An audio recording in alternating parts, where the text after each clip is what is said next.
Hello, my dear students. Have a nice day for you. Today is the turn of science. Dear students, हमने हमारी previous video के अंदर second lesson micro organism उसको हम already start कर चुके थे और स्टूडेंट्स उसके मोस्ट ऑफ टॉपिक्स को हम पढ़ भी चुके थे। उनके मोस्ट ऑफ टॉपिक्स के अंदर हमने इस चीज़ को डिस्कस किया था कि किस तरह से माइक्रो ऑर्गेनिज्म जिसमें बैक्टीरिया, वायरस, फंजाई ये किस तरह से हमारे लिए बेनिफिशियल भी हैं और किस तरह से ये हमें इफ़ेक्टिव भी करते हैं। कुछ ऐसे माइक्रो ऑर्गेनिज्म भी हैं जो हमारी लाइफ के अंदर बहुत ज़्यादा इम्पॉर्टेंट हैं। उनके एक्शन रिएक्शंस हमारे लाइफ के अंदर बहुत बड़ा इम्पॉर्टेंट इफ़ेक्ट प्ले करते हैं और बहुत सारे ऐसे माइक्रो ऑर्गेनिज्म भी हैं जिनसे हमारी बॉडी डिजीज़ हो जाती है। तो हमें इस चैप्टर में दोनों ही चीज़ें पढ़ने को मिली कि माइक्रो ऑर्गेनिज्म हमारे लिए फ्रेंड भी हैं और साथ में ही एनिमी। अब स्टूडेंट्स, आज का ये जो नया टॉपिक है उसमें हम आज पढ़ने वाले हैं कि किस तरह माइक्रो ऑर्गेनिज्म की वजह से फूड पॉइजन हो जाता है। फूड के अंदर ऐसे केमिकल रिएक्शंस हो जाते हैं जिसकी वजह से वो टेस्टी फूड हमारे लिए एज ए पॉइजन का वर्क करता है और कई बार उससे हमारी तबीयत भी ख़राब हो जाती है और इन केस ऑफ डेथ कई बार मृत्यु भी हो जाती है। तो देखते हैं स्टूडेंट्स किस तरह से फूड पॉइजन के अंदर कन्वर्ट होता है और उसके अंदर कौन कौन सी माइक्रो ऑर्गेनिज्म एक्टिविटीज़ होती हैं। Food poisoning. Bujo was invited by his friend to a party and he ate a variety of food stuff। क्या कहा गया कि बूझो को एक उसके फ्रेंड ने क्या किया, एक पार्टी में इनवाइट किया और वहाँ उसने अलग अलग तरह के खाने के जो व्यंजन थे, मान सकते हैं अलग अलग टाइप का जो खाना बना हुआ था वो उसने खाया भी। On reaching home he started vomiting and had to taken to a hospital. और घर आने के बाद में बूझो को काफ़ी उल्टियाँ होने लग गई, वॉमिटिंग होने लग गई और उसे हॉस्पिटल में ले जाया गया। द डॉक्टर सेड, और डॉक्टर ने क्या कहा, that this condition could be due to food poisoning, कि ये वॉमिटिंग होना, जिस तरह से ये वॉमिटिंग हो रही है, इतनी सारी ये वॉमिटिंग होना, ये किस वजह से है, फूड पॉइजनिंग की वजह से है। तो यहाँ पर पहली की बात की जा रही है, सी सरप्राइज्ड, पहली wondered how food can become a poison, कि खाना किस तरह से जहर बन सकता है। ये पहली के लिए एक आश्चर्यजनक वाली बात थी। देखते हैं कैसे। Food poisoning could be due to the consumption of food spoiled by some micro organism. क्या कहा है यहाँ पर कि माइक्रो ऑर्गेनिज्म की वजह से अगर खाना क्या हो जाए, कंजप्शन, और एक तरह से स्पॉइल्ड इसको बोल सकते हैं। स्पॉइल्ड का मतलब एक तरह से ख़राब हो जाए, सड़ जाए, या उसके अंदर माइक्रो ऑर्गेनिज्म की वजह से काफ़ी विषैल अगर वो हो जाए तो उसकी वजह से क्या हो सकता है, उसके सूक्ष्म जीव जो हैं उसके अंदर जो माइक्रो ऑर्गेनिज्म जो हैं वो क्या करते हैं, उस खाने को ख़राब कर देते हैं और ख़राब खाने की वजह से वो क्या होता है हमारे लिए as a poison. Micro organisms that grow in our food sometimes produce toxic substance. किस तरह से होता है स्टूडेंट्स, ध्यान से देना कि माइक्रो ऑर्गेनिज्म जो खाने के अंदर ग्रो करते हैं, खाने के अंदर अवेलेबल होते हैं, कई बार वो क्या करते हैं, प्रोड्यूस टॉक्सिक सब्सटेंस। टॉक्सिक मतलब विषैले जो सब्सटेंस है उनको प्रोड्यूस करते हैं। These substance make the food poisonous, causes seriously illness even death. और यही जो टॉक्सिक सब्सटेंस की बात की जा रही है, यही टॉक्सिक सब्सटेंस क्या करते हैं, हमारे खाने को विषैला, जहरीला बना देते हैं, जिसकी वजह से हम बहुत ज़्यादा बीमार हो जाते हैं और कई बार तो उस व्यक्ति की डेथ भी हो जाती है। So it is very important that we preserve food to prevent it from being spoiled. तो इसलिए बहुत ही ज़्यादा ज़रूरी है कि खाने को हमें स्पॉइल्ड होने से, ख़राब होने से, सड़ने से हमें बचाना चाहिए। और स्टूडेंट्स, यहाँ पर ये चीज़ तो क्लियर हो गई कि फूड पॉइजनिंग किसे कहते हैं, कि माइक्रो ऑर्गेनिज्म की वजह से अगर खाना ख़राब हो जाए तो उस ख़राब खाने को अगर हम खाते हैं that is become to food poisoning. लेकिन उस फूड को एक्सप्लॉइट होने से, ख़राब होने से, संदुष्टित होने से किस तरह से बचाया जाए, that is called food preservation. कि फूड को किस तरह से हम प्रिजर्व करें, उसको किस तरह से हम बचा करके रखें। In chapter 1, we have learned about the method used to preserve and store food grains। कि फर्स्ट लेसन के अंदर हमने प्रिजर्व और स्टोर करना सीखा था या पढ़ा था, किसको, ग्रेन्स को, कि अनाज को किस तरह से हम प्रिजर्व कर सकते हैं, उसको किस तरह से स्टोर कर सकते हैं। How do we preserve cooked food at home, और हम घर पर किस तरह से बने हुए खाने को, पके हुए खाने को किस तरह से प्रिजर्व करेंगे, वो हम इस चैप्टर में पढ़ने वाले हैं। यू नो दैट ब्रेड की बात की जा रही है, left unused under moist condition is attacked by fungi. क्या कहा इसने, कि हम ये सब जानते हैं कि जिसको हम ब्रेड बोलते हैं, उस ब्रेड की बात करते हैं, अगर उसको हम नमी वाले स्थान पर रख देते हैं तो वहाँ पर फंजाई बनने लग जाते हैं। माइक्रो ऑर्गेनिज्म स्पॉइल और फूड, और जो सूक्ष्म जीव माइक्रो ऑर्गेनिज्म है वो हमारे खाने को स्पॉइल करते हैं, खराब करते हैं, संदुष्टित करते हैं। संदुष्टित का मतलब क्या होता है, खराब करना। Spoiled food emits bad smell, और जो खाना खराब हो जाता है उसमें से बैड स्मेल आनी स्टार्ट हो जाती है। हैज़ ए बैड टेस्ट, उसका जो टेस्ट है वो भी खराब हो जाता है, बैड टेस्ट। चेंज्ड कलर, और कई बार खाने का कलर भी चेंज हो जाता है। Is spoiled food a chemical reaction, और ये स्पॉइल्ड फूड होना, खाने का खराब होना, ये उस खाने में केमिकल रिएक्शन की वजह से होता है, और ये केमिकल रिएक्शन माइक्रो ऑर्गेनिज्म के जो टॉक्सिक सब्सटेंस हैं उनकी वजह से होता है।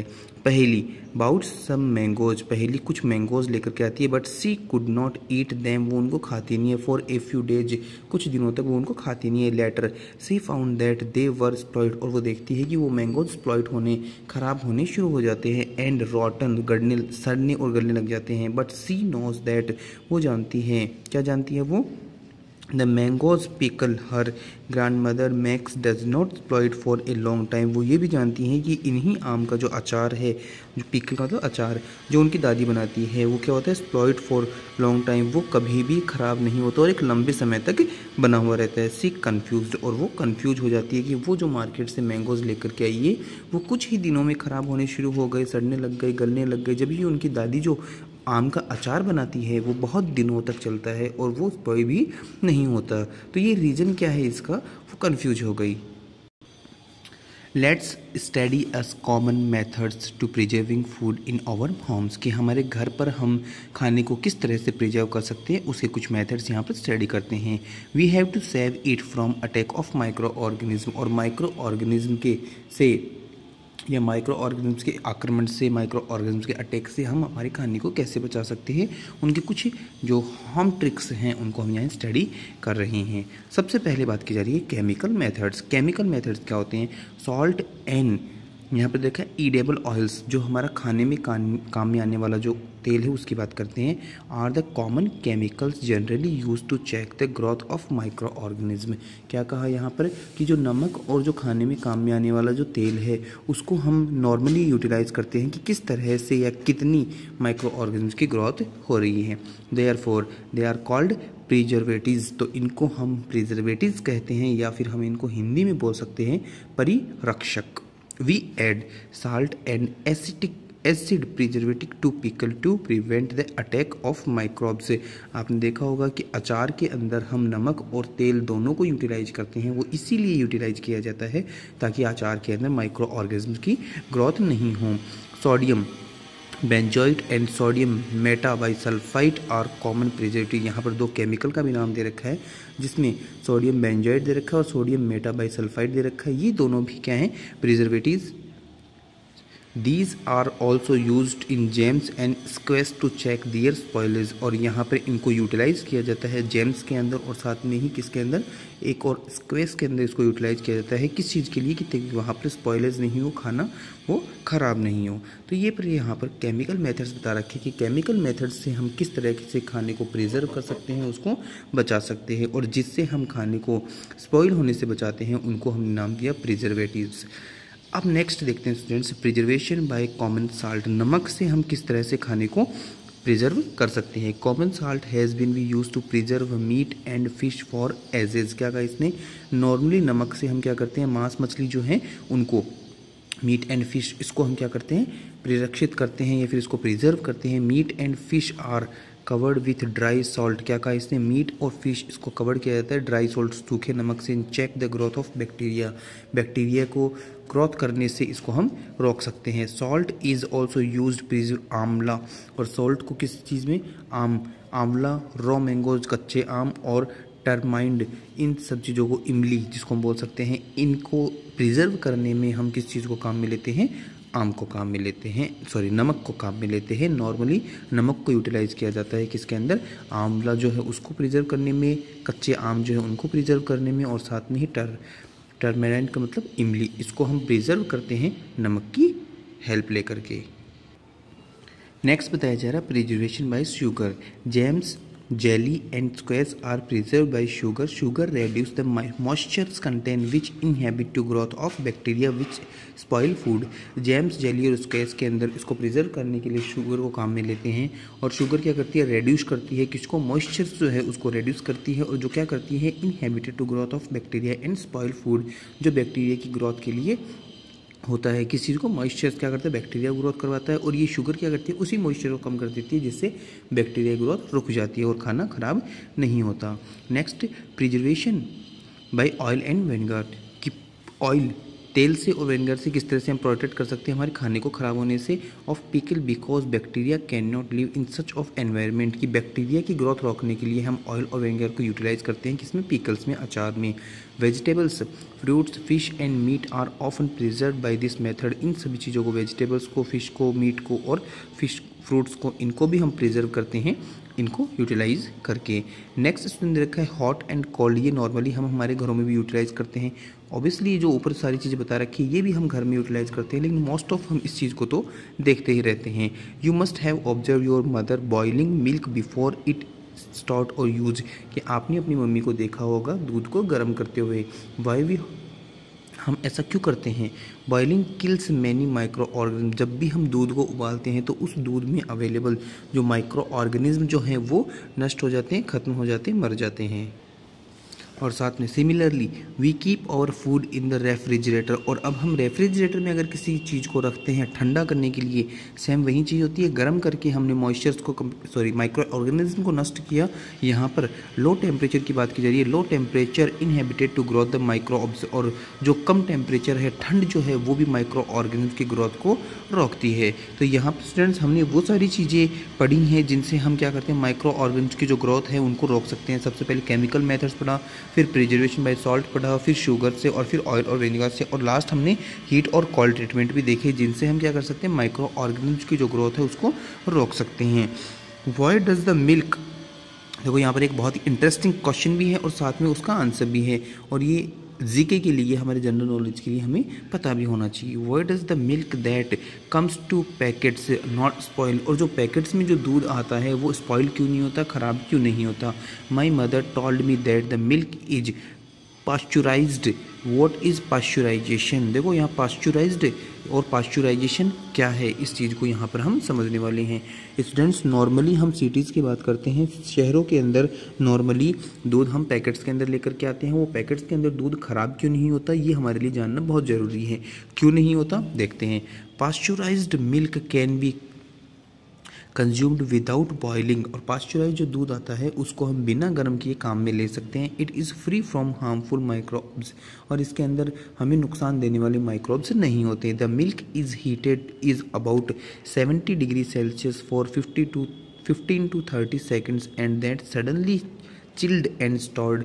क्या कहा इसने? कि इस दूध को 70 डिग्री सेल्सियस पर, 70 डिग्री सेल्सियस के ऊपर 15 से 30 सेकंड तक बिल्कुल बॉयल गर्म किया जाता है, और फिर अचानक से इसको ठंडा करके स्टोर कर लिया जाता है। By doing so it prevents the growth of microbes, और इस मेथड के अंदर माइक्रोब्स की जो ग्रोथ है वो नहीं हो पाती। This process was discovered by Lewis pasture, इस प्रोसेस को लुईस पास्चर ने डिस्कवर्ड किया था, इन्वेंट किया था। दैट इज़ कॉल्ड पास्चुराइजेशन, इसीलिए इसका नाम पास्चुराइजेशन रखा गया। तो स्टूडेंट्स ये हमारे लिए जानना जरूरी है कि जो मिल्क हम यूटिलाइज करते हैं, जो पैकेट्स में आता है, वो ख़राब क्यों नहीं होता? क्योंकि वो पास्चुरीकृत, पास्चुराइज्ड जो मिल्क है वो ख़राब नहीं होता। और पास्चुराइज की जो प्रोसेस है वो हमने यहाँ देखी। सबसे पहले उसको 70 डिग्री सेल्सियस पर गर्म किया जाता है, और फिर 50 to 30 सेकंड तक गर्म करने के बाद में उसको सडनली अचानक से ठंडा करके स्टोर कर लिया जाता है, जिससे माइक्रोब्स की जो ग्रोथ है वो रुक जाती है। नेक्स्ट स्टूडेंट पढ़ते हैं storage and package. These days dry fruits and even vegetables are sold in sealed air tight packets and prevent the attack of microbes. क्या कहा इसने? कि आजकल जो फल फ्रूट्स और वेजिटेबल्स की बात की जा रही है, यहाँ तक ड्राई फ्रूट्स की बात की जा रही है, ये सारे के सारे प्लास्टिक के पैकेट्स या हम बात सकते हैं पॉलीथीन पैकेट्स के अंदर सील्ड किए जाते हैं। सील्ड मीन्स उस पैकेट के अंदर बिल्कुल भी एयर नहीं होती है, उसमें एयर नहीं होती है, तो without air microbes can't grow, कि हवा नहीं होने की वजह से वहाँ पर माइक्रोब्स की ग्रोथ और माइक्रोब्स की जो एंट्री है वो नहीं हो पाती, जिससे वो फूड कभी भी स्पॉइल नहीं होता। स्टूडेंट्स, अभी तक हमने फूड को स्पॉइल होने से बचाने के तरीके पढ़े हैं। अब हम नेक्स्ट टॉपिक पढ़ने वाले हैं नाइट्रोजन फिक्सेशन, जिसको हिंदी में बोलते हैं नाइट्रोजन स्थिरीकरण। एक्चुअल में ये नाइट्रोजन फिक्सेशन क्या है और ये क्यों ज़रूरी है, इस चीज़ को हम इस टॉपिक के अंदर क्लियर करने वाले हैं। You have learned about the bacterium rhizobium in class 6th and 7th। Bacterium rhizobium के बारे में क्लास 6 और 7th में हमने पढ़ा है। It is involved in fixation of nitrogen in leguminous plant pulses की बात की जा रही है कि आज हम जो लेग्यूमिनस प्लांट की बात करते हैं उसके अंदर ये नाइट्रोजन फिक्सेशन बहुत ही ज़्यादा देखा जाता है या उससे ये रिलेटेड है। अब हम बात करते हैं रिकॉल दैट राइजोबियम, उसी राइजोबियम की lives in the root nodules of leguminous plant की रूट ऑफ रेग्यूमियम जो प्लांट हैं जिसकी हम बात करते हैं दलहन जिसको हम बोलते हैं, उसके अंदर उसके जो नूडल्स होते हैं, नूडल्स को नोड्यूल्स का मतलब क्या होता है स्टूडेंट्स, जिसको हम ग्रंथिकाएं बोलते हैं, गांठें जिसको हम बोलते हैं जड़ों के अंदर, उनके अंदर ये अवेलेबल होता है। सच एज ऐसे ही किसमें बीन्स एंड पीज जिसको मटर हम बोलते हैं, और with which is has a symbiotic relationship. क्या कहा इसने कि देखो इनकी ग्रंथिकाओं के अंदर रह करके, इनकी जड़ों के अंदर रह करके ये जिस नाइट्रोजन की हम बात करते हैं, जहाँ हम राइजोबियम लेग्यूम की बात करते हैं, तो इनके अंदर रह करके ये इसके साथ में सिम्बायोटिक रिलेशन, सिम्बायोटिक मतलब इसके साथ में सहभागिता जिसको हम बोल सकते हैं, इंटरेक्शन जिसको हम बोल सकते हैं, वैसा रिलेशनशिप इनके साथ में होता है। Sometime nitrogen gets fixed through the action of lighting, और कई बार आपने देखा होगा ये चीज़ें जो एक तरह से मान सकते हैं कि जो करंटली लाइटिंग जिसको हम बोल सकते हैं उसके द्वारा भी हमने नाइट्रोजन फिक्सेशन को देखा है। But you know that the amount of nitrogen in atmosphere remains constant, ये एटमॉस्फेयर के अंदर नाइट्रोजन की जो क्वांटिटी है उसका अमाउंट हमेशा फिक्स होता है, वो कभी चेंज नहीं होता। यू मे वंडर हाउ, ये कैसे कि नाइट्रोजन को यूटिलाइज करने के बाद में उसकी जो क्वांटिटी है, उसकी जो अमाउंट है, उसके अंदर कमी क्यों नहीं आती, तो इस चीज़ को हम यहाँ पर पढ़ने वाले हैं। Let us understand this in the next session. चलो हम आज इस चीज़ को पढ़ते हैं कि किस तरह से नाइट्रोजन की कमी नहीं होती, नाइट्रोजन का अमाउंट हमारे एटमॉस्फेयर में फिक्स कैसे रह सकता है। यहाँ पर स्टूडेंट्स उसी लेग्यूमिनस प्लांट की जो रूट्स है उनको दिखा रखा है, और उसके जो नोड्यूल्स हैं जिनको हम गांठें बोल सकते हैं, उनके अंदर नाइट्रोजन अवेलेबिलिटी भी यहाँ दिखा रखी है। इस वीडियो में आपने देख रखा है कि यहाँ पर जो डॉट डॉट डॉट डॉट से बने हुए हैं, इनकी जड़ों पर ये नाइट्रोजन है। अब ये नाइट्रोजन कन्वर्ट कैसे होता है और किस तरह से नाइट्रोजन साइकिल कंप्लीट होता है, उसे हम यहाँ पर पढ़ने वाले हैं। Nitrogen cycle, our atmosphere has 78 nitrogen gas, हमारे एटमॉस्फेयर में 78% नाइट्रोजन गैस अवेलेबल है। Nitrogen is one of the essential constitute of all living organism as part of protein, chlorophyll, nucleic acid and vitamin, की जिस तरह से vitamin, nucleic acid, chlorophyll और protein जरूरी है लाइफ के लिए, वैसे ही लिविंग थिंग्स की जब बात करते हैं उनमें नाइट्रोजन भी बहुत ज़्यादा जरूरी है। द एटमॉस्फेरिक, जो वायुमंडल में जो है nitrogen can not be taken directly by plant and animal, कि हमारे एनवायरनमेंट में जो नाइट्रोजन है उसको हम डायरेक्टली यूटिलाइज नहीं कर सकते, डायरेक्ट उसको यूटिलाइज नहीं कर सकते, तो किस तरह से वो हमें काम में लेनी है और किस तरह से वो हमारे काम में लेने के लायक बनेगी, देखते हैं। Certain bacteria and green algae present in the soil fix nitrogen from the atmosphere and convert it into compounds of nitrogen. Students ध्यान से इस चीज़ को सुनना कि सर्टेन बैक्टीरिया, कि कुछ बैक्टीरिया और ब्लू ग्रीन एल्गाई जो हैं वो प्रेजेंट होते हैं हमारी मिट्टी में, सॉइल में, fix nitrogen from the atmosphere, जो एटमॉस्फेयर में जो नाइट्रोजन है उसको फिक्स करते हैं किस चीज़ में, कन्वर्ट इट इसको कन्वर्ट करते हैं कंपाउंड ऑफ नाइट्रोजन, नाइट्रोजन के कंपाउंड्स को बोलते हैं यौगिक। तो उन कंपाउंड्स के अंदर जब उसको कन्वर्ट कर देते हैं कि एक बार once nitrogen is converted into these usable compound, अगर ये एक बार इन जो ग्रीन एल्गाई है या बैक्टीरिया है ये इस नाइट्रोजन को एक बार हमारे यूजेबल कंपाउंड के अंदर कन्वर्ट कर देते हैं, it can be utilized by plants. और ये नाइट्रोजन किसके द्वारा, प्लांट्स के द्वारा यूटिलाइज की जाएगी। कहाँ से, from the soil through their root system, जड़ों से होते हुए ये प्लांट के अंदर, यहाँ से देखो जड़ों से होते हुए ये कहाँ, इस प्लांट के अंदर आराम से पहुँच जाएंगे और प्लांट इस नाइट्रोजन को यूज कर पाएगा। Nitrogen is then used for the synthesis of plant proteins, और यही नाइट्रोजन कहाँ, सिंथेसिस प्रोसेस से प्रोटीन और अदर कंपाउंड्स के अंदर कन्वर्ट हो जाती हैं। एनिमल्स फीडिंग, जानवरों की बात करते हैं, जानवर फीडिंग अपना पेट भरने के लिए, खाने के लिए, on the plants gets protein and other nitrogen compounds, और प्लांट्स से ये जो नाइट्रोजन है ये किसकी बॉडी में चली गई, एनिमल्स की बॉडी में। When plants and animals die, जब ये प्लांट्स और एनिमल्स डाई हो जाते हैं, मर जाते हैं, bacteria and fungi present in the soil, bacteria और फंजाई ऑलरेडी सॉइल में प्रेजेंट होते हैं, convert नाइट्रोजियस wastage into nitrogenous compound. तो वो नाइट्रोजियस जो वेस्टेज है, जो डेड बॉडीज़ हैं एनिमल्स की, उसमें जो नाइट्रोजियस वेस्टेज है उसको वापस से कन्वर्ट करते हैं नाइट्रोजियस कंपाउंड में, to be used plants again, वापस से प्लांट्स उस नाइट्रोजियस कंपाउंड को यूज करते हैं। Certain other bacteria convert some part of them nitrogen gas which goes back into the atmosphere, और कुछ बैक्टीरिया क्या करते हैं, उसी नाइट्रोजियस जो वेस्टेज हैं उससे नाइट्रोजन गैस के अंदर उसे कन्वर्ट कर देते हैं, जो गैस कहाँ, एनवायरनमेंट में, हमारे एटमॉस्फेयर में मिक्स हो जाती हैं।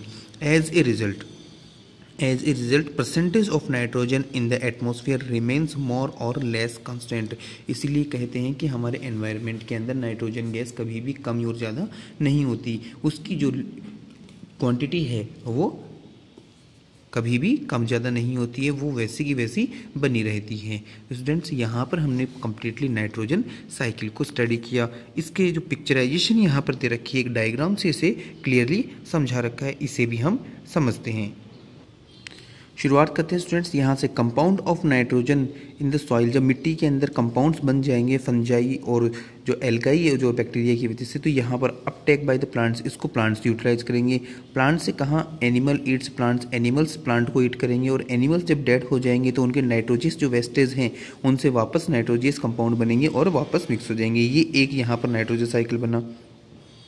सेकंड नाइट्रोजन साइकिल की बात करते हैं, कंपाउंड ऑफ नाइट्रोजन सॉइल, और इसके बाद में यहाँ पर पहुँचे हम, bacteria turn compound to nitrogen into gases nitrogen. तो बैक्टीरिया क्या करते हैं, इस कंपाउंड को गैसेज में कन्वर्ट कर देते हैं, और गैस कन्वर्ट होकर कहाँ चली जाएगी, हमारे एटमॉस्फेयर के अंदर। एटमॉस्फेयर में जब नाइट्रोजन गैस पहुँच गई, एटमॉस्फेयर से ये लाइटिंग होकर के, जिसको हम बोल सकते हैं बारिश के साथ में नाइट्रोजन से यहाँ लाइटिंग होगी, और फिर वापस कहाँ, मिट्टी पर गिरेगी, और मिट्टी में गिरेगी तो वापस उसका कंपाउंड बनेंगे। सेकंड वे बता रखा है इसे, nitrogen fixes bacteria atmospheric nitrogen, और कुछ बैक्टीरिया क्या करते हैं, नाइट्रोजन जो एटमॉस्फेयर जो नाइट्रोजन है उसको कन्वर्ट करते हैं नाइट्रोजियस कंपाउंड में, और bacteria is turn fix nitrogen into nitrogenous compound, और इसी कंपाउंड को यूटिलाइज किया जाएगा किसके द्वारा, प्लांट्स के द्वारा। प्लांट्स यूज करेंगे, फिर एनिमल्स यूज करेंगे, एनिमल्स डेथ होंगे और वापस यहीं कहाँ, मिट्टी में मिक्स हो जाएगी। तो स्टूडेंट्स, यहाँ पर ये कंप्लीट एक नाइट्रोजन साइकिल बना रखा है कि किस तरह से नाइट्रोजन हमारे जो एनवायरनमेंट में अवेलेबल है वो भी कभी भी चेंज उसकी क्वांटिटी नहीं होती है।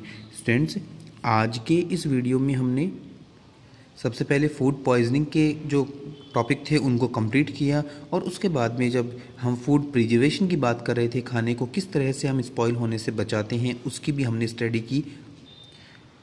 खाने को प्रिजर्व करने के लिए कौन कौन से हम मेथड्स यूटिलाइज करते हैं उनको स्टडी करते हुए हम पहुंचे स्टोरेज और पैकेजिंग के ऊपर, और साथ में ही हमने नाइट्रोजन फिक्सेशन और नाइट्रोजन साइकिल को भी स्टडी किया।